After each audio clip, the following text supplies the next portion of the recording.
Hey guys, it's Jesse here. I'm coming at you with another video. This video was not planned. I have been trying to play games all day. I've tried 3 or 4 different games and tried recording them, and for some odd reason, I don't know if it's my internet connection or something, it's just not working. I mean, the game will play by itself, but then when I try and record it, it just gets all glitchy and frozen, and I just can't record right now for some odd reason. I'll figure that out a little bit later, but I did want to talk to you guys about something. I actually wanted to play a sniper game or a shooting game of something like that because I wanted to talk to you guys today about snipers and about servicemen and military and things like that. So that's what we're going to talk about. We're just going to do it without the added game. Yeah. So sorry about not being able to play a game, guys. I'll fix it. Don't worry. Alright guys, so I want to talk to you guys about snipers and servicemen today because a couple days ago I watched The American Sniper with Chris Kyle. It's a true story about Chris Kyle and the heroic things that he did overseas and the things he went through, the things he overcame. And if you haven't watched the movie or read the book, I'm not going to destroy the story for you. I highly suggest that you go and watch the movie or read the book because it'll give you a whole new perspective on what a sniper does and how he lives, not only while he's at war but also while he's home. So that's kind of the reason why I want to talk about this today, is because that story really inspired me. And the first thing I want to say is that the servicemen and women, military, and people that go overseas to fight for our freedom, we owe them the most everything. We owe them everything, all the respect that we could possibly give, because they are giving us this world that we have right now, the freedom we have. They're fighting for that, and that's what they do. They chose to do that. They chose to go over there and fight for us. So the least we can do is respect that and thank them for that. So right now I just want to thank every man and woman who's ever fought for this country, whether you're watching this or not. Just thank you so much for everything that you've done. And honestly, watching that movie really made me think about my life in many, many different ways. For starters, one of the things I thought about was college. Right now I'm in college. I'm 3 years done. I got 3 semesters left. And honestly, I don't really know if the degree I'm in is what I want to do. I mean, I'm a psych major, but I have so many choices right now. Right now I could use my psych major to go into the psych field and counsel or something like that, or I could use it to go into law enforcement, which is was kind of like my plan there for a while, is to be a cop or something with the ATF, something like that.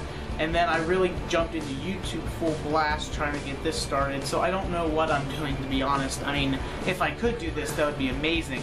But what the movie really made me think about was, if I could go back to high school, if I could go back to my senior year of high school and graduate again, would I go back to college? And honestly, in my head I'm saying no, I wouldn't. Honest to God, if I could go back to my senior year of high school and regraduate, I would seriously think about going into the service and training to be a sniper. And there's many reasons, because there's many reasons for this. One is, I love rifles, I love guns, I love shooting. I was a very, very big hunter. I still am. I just don't get to go very much.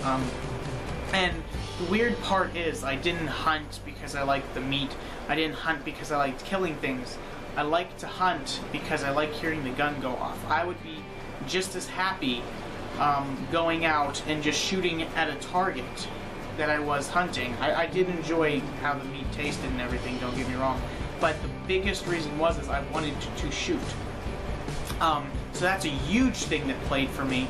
A second thing is, I really love helping people and being there for people, and what better way to help and serve people but to go and protect the country like our servicemen and women do in the amazing way that they do it. So that was the big number 2 for me. And number 3 is a very interesting one, actually, but I seem to be, I kind of believe myself to be desensitized to death just a little bit. Working as an EMT, I've seen death, and I've seen people in their absolute worst situations they've ever been in, when they literally don't think their lives can get any worse. I've been there with them, and I'm trying to help and coach them through that, you know, through the chest pain, through the being hit by cars and things like that. I was there, and I was able to interact and help with that situation and stay completely calm.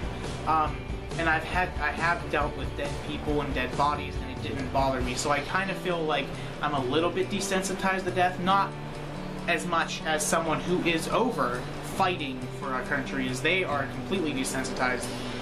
But I feel like I got onto that very, very quickly. I feel like it should have taken me a lot longer than it did to get used to that. So that was number 3, just the desensitization and all that, that I can handle death, I can handle blood, I can handle all those things without a problem. So it was a really weird thought I had in my head after watching The American Sniper, is if I could go back to high school and do it all over again, where would I be? Because I don't know if I'd be in college doing a psych major. I would have highly, highly considered going into the service and training to be a sniper. And another big reason is because if I would have went into the service and trained to be a sniper, I would have then known if I want to do law enforcement or not, because they're very, very similar. You know, the power that you hold in a firearm and a gun, and, you know, taking back control from situations where there are none. Things like that. That would have really, really helped me to know whether or not law enforcement was something I wanted to go in. So that's kind of what I want to talk to you guys about, and I wanted to know what you guys thought about our servicemen and women, snipers, law enforcement, and if you yourself could go back to high school and do graduation again, would you change anything about your life now that you're this old? Doing these things, knowing what you know, would you go, if you could go back to high school, would you go to the same college, take the same major, live your life the same way you are, or would you change things? And it's okay to want to change things, because we as people make mistakes all the time. It's completely normal, and the biggest thing is knowing that we can always move forward. On that same note, moving forward, if I really, really wanted to, I could go into the service and be trained to be a sniper. But I don't know if I'm going to do that or not. I mean, just like everything else in my life, it's a high thing. It's one of those things that most people don't do. YouTube is not something most people do. Sniper is not something most people do. So it's one of those things I have to think about a lot. But right now, honestly, in my life, I'm just trying to gather all the options. And figure out what I can do and what I can't, because we all have limitations, and I gotta figure out what mine are. Alright guys, if you like this video, then you're probably just as crazy as I am, and there's probably no help for you. So, leave a comment, like and share this video, and subscribe if you haven't already, because I promise there will be more videos coming. There will be more gaming videos coming as soon as I fix whatever that is. And as soon as I get my capture card that's waiting in the mail, I'll be doing some GTA and Call of Duty. I've been really looking forward to doing those games.